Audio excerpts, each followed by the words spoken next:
Alors, on parle du projet de revitalisation de 2 espaces commerciaux, Place del Sol, Place Le Pascal, au cœur d'un quartier assez dense, un des plus denses de Montréal, un secteur défavorisé, difficile, et essentiellement un lieu de rencontre naturel des gens, un espace d'asphalte, de béton, de voitures, là où on a des difficultés de circulation, et on a décidé d'entreprendre une amélioration, un verdissement, une réappropriation de cet espace-là par le milieu.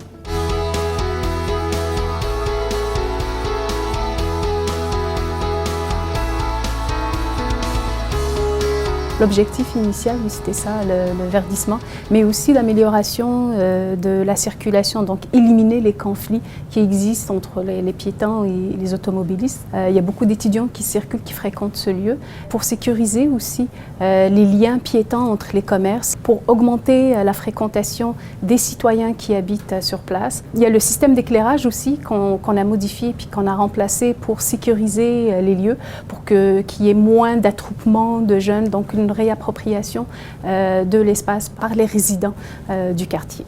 On mobilise les gens pour qu'ils se connaissent, pour qu'ils se sentent bien dans leur quartier. C'est une appropriation dans leur milieu de vie.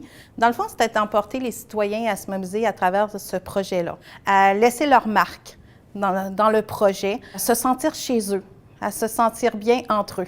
500 personnes se sont rassemblées autour du projet d'empreinte citoyenne, donc les dalles qui ont été insérées à l'intérieur du trottoir. Juste cette dynamique-là a fait que chacun a pu marquer physiquement son appartenance au quartier. Tu regardes l'intérêt du citoyen, puis tu dis « Wow, chapeau, parce que tu as 50 de la réussite qui est là, parce que le citoyen s'intéresse à ce que tu fais. » Tout le long du processus, les citoyens ont participé autant à la conception, même qu'ils ont donc intervenu, ils ont planté, ils ont verdi, ils étaient même dans le choix des essences, donc sur l'ensemble du projet. Et je dirais que c'est la grande caractéristique du projet, c'est de faire un projet collectif.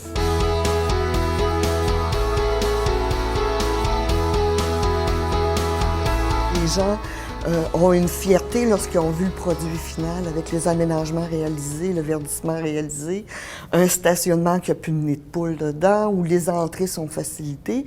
Donc, au point de vue physique, les gens sont relativement satisfaits et on a atteint les objectifs au niveau de la sécurité urbaine. On voit que ça a eu aussi un effet levier parce que les commerçants, les propriétaires ont continué d'investir présentement. L'impact principal de ce projet-là, c'est ce qu'il permet de faire à partir de maintenant. Autant les partenaires communautaires, les gens, les résidents, les institutions publiques, on a appris à travailler ensemble, à se respecter puis à voir ce qu'on peut faire ensemble. Et ça met la table, ça, pour d'autres projets dans le secteur, parce que le secteur présente aussi d'autres défis. Et déjà, on est à pied d'œuvre pour essayer d'identifier quelle sera notre prochaine étape, vers où on s'en va et quel type d'intervention on peut faire ensemble dans le secteur, fort d'une réussite comme celle-là.